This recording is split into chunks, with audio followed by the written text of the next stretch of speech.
Los vehículos, como íbamos diciendo, los sensores se dividen en dos tipos, los pasivos y los activos. Los pasivos van a trabajar exactamente para lo mismo, ya sea para los sensores de frenos ABS, tanto para el cigüeñal o para el árbol de leves. Hacen exactamente lo mismo. Lo que varía es la forma de trabajo.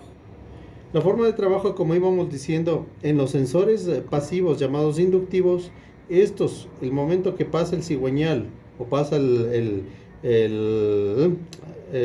es? El ABS, esto va a generar aquí un campo magnético que va a cortar y va a generar una señal de corriente alterna que va a salir por acá hacia la computadora. En el caso de los electrónicos, en cambio, estos necesitan una señal de referencia para producir una señal de onda cuadrada. Entonces, estos sensores, como son de corriente alterna y estos son de corriente continua, siempre hay una diferencia. La diferencia es que en este tipo de sensores los problemas son diferentes a estos de acá. Los problemas en los sensores electrónicos que presentan es recalentamiento o se abren o se queman. Entonces, cuando eso pasa, se calienta y se quema el sensor. En cambio, en los sensores de corriente alterna o los inductivos, lo que pasa es que a veces cuando se encuentran dañados, porque el momento que pasa el piñón empieza a comer el imán y la bobina. Y el momento que eso pasa por desgaste, se daña la bobina y deja de mandar los pulsos hacia la computadora. O puede también darse el caso de que se recaliente y se queme la bobina. Pero comúnmente lo que más se daña es el cableado. Este tipo de cableado se daña muy frecuentemente. ¿Por qué? Porque este tipo de cableado tiene un recubrimiento. En este tipo de cableado vamos a encontrar 3 pines o 2 pines. Pero este tipo de cableado, por ejemplo, este es un cableado de un CKP que tenemos aquí. Este tipo de cableado tenemos 3 pines, de los cuales 2 son de la bobina que emite el pulso. Y el tercero viene a ser una malla tierra que recubre todo el aislamiento del cable. Esa malla tierra es muy especial porque esa malla tierra es la que protege las señales que tenemos de la bobina de campos o señales parásitas que estén externamente. Entonces, este cable, por lo que viene expuesto en la parte superior del sensor, viene expuesto hacia el motor. Entonces empieza a tener fallas por recalentamiento o por vibración.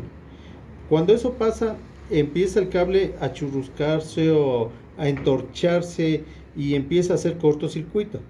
Cuando eso pasa internamente, los 3 cables empiezan a unirse físicamente.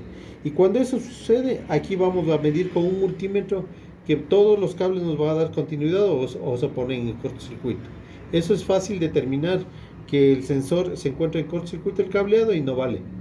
Pero hay otros casos que uno de los 3 cables, puede darse el caso que uno de los cables de la bobina se trice internamente, pero vaya a producir un daño eléctrico. Al momento de trizarse aquí, cuando el momento que empieza a vibrar el cable, la malla tierra empieza a absorber una de las señales que está mandando de corriente alterna hacia la computadora y se va toda la señal a tierra. Y cuando eso sucede, se pierde la comunicación del sensor con la computadora y por ende se apaga el carro. Esos son los daños típicos, que el carro va 2-3 cuadras y se apaga el carro. El momento que nosotros le chequeamos el CKP se encuentra en buen estado. Entonces no podemos determinar que ha pasado un daño eléctrico. Entonces, ¿qué hacemos para determinar esa circunstancia? Ahí tenemos otro probador que es similar al que teníamos de los probadores de sensores activos. Pero la diferencia es que este se prende rojo. Y tenemos solamente 2 cables que no tienen polaridad, porque vamos a medir una señal de corriente alterna. Entonces, al mismo tiempo que medimos, este aparatito va a mandar una señal que va a ser inyectada a través del cableado hasta la bobina del sensor, con la finalidad de nosotros poder mover el cableado y saber si es que no hay una pérdida de la malla tierra para que se vaya a perder la señal de la computadora. En este caso yo tengo un sensor que está en buen estado. Entonces lo que hacemos es conectar cualquiera de estos dos pines, uno al centro.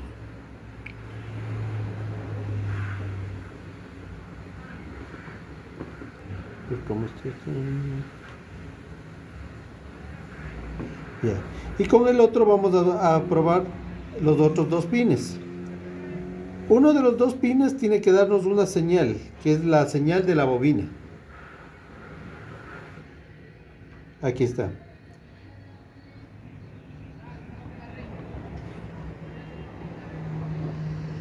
Ya. Esa señal de la bobina nos va a indicar el momento que nosotros giramos el cigüeñal. Podemos ponerle en quinta a la caja, hacemos girar una rueda y hacemos girar el cigüeñal del vehículo. El momento que hacemos girar el cigüeñal tenemos que ver las pulsaciones del CKP. Lo mismo si es un sensor de frenos ABS o puede ser en este caso una bobina captadora. ¿Sí? Entonces nosotros vamos allí a poder ver la señal que está emitiendo la bobina del sensor. En ese instante podemos nosotros hacer girar el sensor y poder mover el cableado a ver si no se nos pierde la señal. Podemos chequear el cableado al mismo tiempo.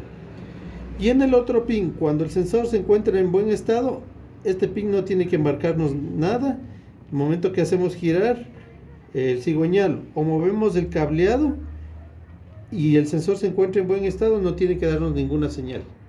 Si el sensor estuviera dañado, la malla tierra empieza a absorber las señales y vamos a ver aquí unas señales que nos indican unos falsos pulsos que están mandando una señal el momento que manipulamos el cable.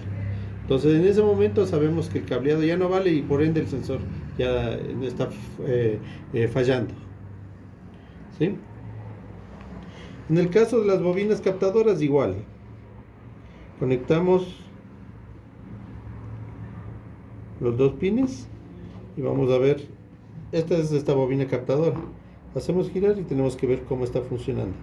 Si la bobina captadora se encuentra recalentada o en cortocircuito, esta señal va a ser muy baja y no va a funcionar. Vamos a ver una señal demasiado baja que nos va a indicar que la bobina está recalentada o no va a haber esta señal. En esa circunstancia el sensor está abierto. ¿Sí? Ya.